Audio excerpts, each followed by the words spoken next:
കോഴിക്കോട് പയ്യാനക്കലിൽ ജിംനേഷ്യത്തിന്റെ മറവിൽ വൻ ലഹരി കച്ചവടം. 250 ഗ്രാം MDMA-യും 40 ഗ്രാം കഞ്ചാവും പോലീസ് പിടിച്ചെടുത്തു. ബേപ്പൂർ സ്വദേശികളായ ജംഷീർ, ഇൻജാസ്, ഫറൂഖ് ചുങ്കത്ത് സ്വദേശി അർഷാദ് എന്നിവർ അറസ്റ്റിലായി. ബാക്ക് ടു ഫിറ്റ് എന്ന ജിംനേഷ്യത്തിന്റെ മറവിലായിരുന്നു ലഹരി കച്ചവടം. അഭിജിത്ത് മുഴക്കുന്ന വിവരങ്ങളുമായി. അഭിജിത്ത്, എങ്ങനെയാണ് ഇവർ പിടിയിലായത്? ഇപ്പോൾ ബലപ്രയോഗത്തിന്റെ ദൃശ്യങ്ങളാണ്. ഈ ജിംനേഷ്യത്തിൽ ഇത് സ്ഥിരം പരിപാടിയായിരുന്നു, എന്താണ് മനസ്സിലാക്കാനാകുന്നത്? സ്മൃതി, സ്ഥിരം പരിപാടിയാണ്. ഏതാണ്ട് 1 വർഷത്തോളമായി ഇത്തരം ലഹരി ഇടപാടുകൾ ബാക്ക് ടു ഫിറ്റ് എന്ന പയ്യാനക്കലിലെ ജിംനേഷ്യം കേന്ദ്രീകരിച്ച് നടക്കുന്നുണ്ട് എന്നുള്ളതാണ് പോലീസ് തന്നെ നൽകുന്ന വിവരം. അങ്ങനെ ഒരു വിവരം ലഭിച്ചതിന്റെ അടിസ്ഥാനത്തിൽ ഈ സ്ഥാപനം ഡാൻസാഫിന്റെയും പോലീസിന്റെയും നിരീക്ഷണത്തിൽ കൂടിയായിരുന്നു. ഇന്ന് രാവിലെ ഇവിടെ ഈ ലഹരി ഉപയോഗിക്കുന്നുണ്ട് എന്നുള്ള വിവരം ഡാൻസാഫിന് ലഭിക്കുന്നു. അങ്ങനെ ഡാൻസാഫ് അവിടേക്ക് എത്തുകയാണ്. അപ്പോൾ കണ്ട കാഴ്ച, അതിൽ ഒരാൾ, ഈ അറസ്റ്റ് ചെയ്യപ്പെട്ടവരിൽ ഒരാൾ ലഹരി ഒരു മുറിയിൽ വെച്ച് ഉപയോഗിക്കുന്നു. മാത്രമല്ല, ഈ മുറിക്കകത്ത് ലഹരിയും കഞ്ചാവും MDMA-യും ഡാൻസാഫിന് കണ്ടെത്താനായി കഴിഞ്ഞു. ഡാൻസാഫ് എത്തുന്നതറിഞ്ഞ്, പന്നിയങ്കര പോലീസ് എത്തുന്നതറിഞ്ഞ് ഇവിടെ നിന്ന് രക്ഷപ്പെടാനുള്ള ഒരു ശ്രമം കൂടി പ്രതികളിൽ നിന്നുണ്ടായിരുന്നു.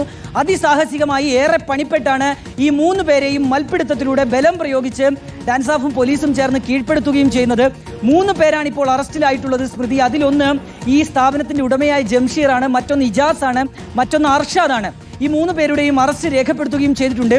250 ഗ്രാമോളം MDMA കണ്ടെത്തി പിടികൂടി എന്നുള്ളതാണ് പോലീസ് നൽകുന്ന വിവരം. അവരതിൻ്റെ കൃത്യമായ കണക്ക് രേഖപ്പെടുത്തുന്നേ ഉള്ളൂ. മാത്രമല്ല, 40 ഗ്രാം കഞ്ചാവ് കൂടി കണ്ടെത്താനായി കഴിയുകയും ചെയ്തിട്ടുണ്ട്. അതിലേറ്റവും ശ്രദ്ധേയമായ കാര്യം എന്നുള്ളത് സ്മൃതി, ഏതാണ്ട് 200ഓളം പേർ അവിടെ ഈ ജിമ്മിലേക്ക് എത്തുന്നുണ്ട്. അതിൽ 100ഓളം പേർ ഇത്തരം ആവശ്യങ്ങൾക്കായി എത്തുന്നു എന്നുള്ളൊരു വിവരം കൂടി പോലീസിന് ലഭിച്ചിട്ടുണ്ട്. അപ്പോൾ ലഹരി ഇടപാടുകൾ വലിയ അളവിൽ ഈ സ്ഥാപനത്തിൽ വെച്ച് നടന്നിട്ടുണ്ട് എന്ന് തന്നെ വേണം മനസ്സിലാക്കാൻ. നമുക്ക് ആ ദൃശ്യങ്ങളിൽ കാണാൻ കഴിയുമെന്ന് പ്രതീക്ഷിക്കുകയാണ്.